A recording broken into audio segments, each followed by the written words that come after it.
El lingüista Noam Chomsky elaboró la lista de las 10 estrategias de la manipulación a través de los medios. 10 estrategias de manipulación mediática, social y económica.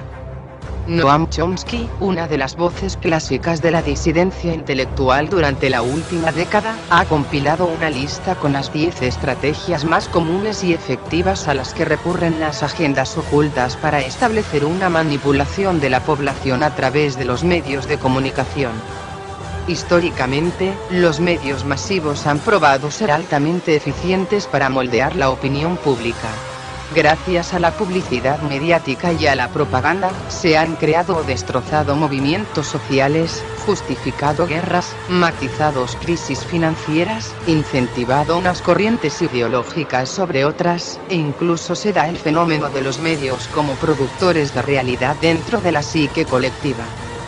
Pero ¿cómo detectar las estrategias más comunes para entender estas herramientas psicosociales de las cuales, seguramente, somos partícipes? Afortunadamente Chomsky se ha dado a la tarea de sintetizar y poner en evidencia estas prácticas, algunas más obvias y otras más sofisticadas, pero aparentemente todas igual de efectivas, y desde un cierto punto de vista, denigrantes. Incentivar la estupidez, promover el sentimiento de culpa, fomentar la distracción, o construir problemáticas artificiales para luego, mágicamente resolverlas. Son solo algunas de estas tácticas. 1. La estrategia de la distracción. El elemento primordial del control social es la estrategia de la distracción, que consiste en desviar la atención del público de los problemas importantes y de los cambios decididos por las élites políticas y económicas, mediante la técnica del diluvio o inundación de continuas distracciones y de informaciones sin importancia. La estrategia de la distracción es igualmente indispensable para impedir al público interesarse por los conocimientos esenciales, en el área de la ciencia, la economía, la psicología, la neurobiología y la cibernética. Mantener la atención del público distraída, lejos de los verdaderos problemas sociales, cautivada por temas sin importancia real. Mantener al público ocupado, sin ningún tiempo para pensar. 2. Crear problemas y después ofrecer soluciones. Este método también es llamado problema, reacción, solución. Se crea un problema, una situación prevista para causar cierta reacción en el público, a fin de que éste sea el demandante de las medidas que se desea hacer aceptar. Por ejemplo, dejar que se desenvuelva o se intensifique la violencia urbana, o organizar atentados sangrientos, a fin de que el público sea el demandante de leyes de seguridad y políticas en perjuicio de la libertad.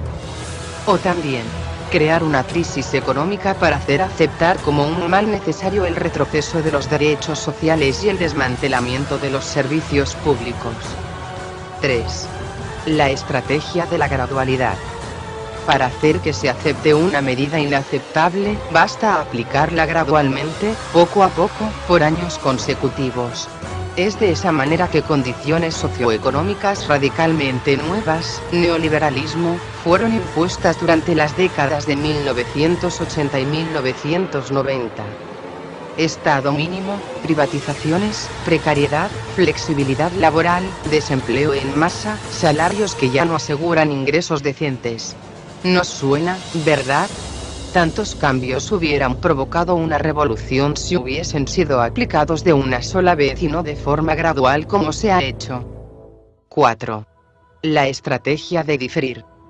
Otra manera de hacer aceptar una decisión impopular es la de presentarla como dolorosa y necesaria, obteniendo la aceptación pública, en el momento, para una aplicación futura. Es más fácil aceptar un sacrificio futuro que un sacrificio inmediato. Primero, porque el esfuerzo no es empleado inmediatamente. Segundo, porque el público, la masa, tiene siempre la tendencia a esperar ingenuamente que todo irá a mejorar mañana y que el sacrificio exigido podrá ser olvidado. Esto da más tiempo al ciudadano para acostumbrarse a la idea del cambio y de aceptarla con resignación cuando llegue el momento. 5. Dirigirse al público como criaturas de poca edad. La mayoría de la publicidad dirigida al gran público utiliza discurso, argumentos, personajes y entonación particularmente infantiles, muchas veces próximos a la debilidad, como si el espectador fuese una criatura de poca edad o un deficiente mental. Cuanto más se intente buscar engañar al espectador, más se tiende a adoptar un tono infantil. ¿Por qué? Si uno se dirige a una persona como si ella tuviese 12 años o menos, entonces, en razón de la sugestionabilidad, ella tenderá, con cierta probabilidad, a una respuesta o reacción más infantil y desprovista del sentido crítico de un adulto. 6. Utilizar el aspecto emocional mucho más que la reflexión. Hacer uso del aspecto emocional es una técnica clásica para causar un cortocircuito en el análisis racional, y finalmente neutralizar el sentido crítico de los individuos.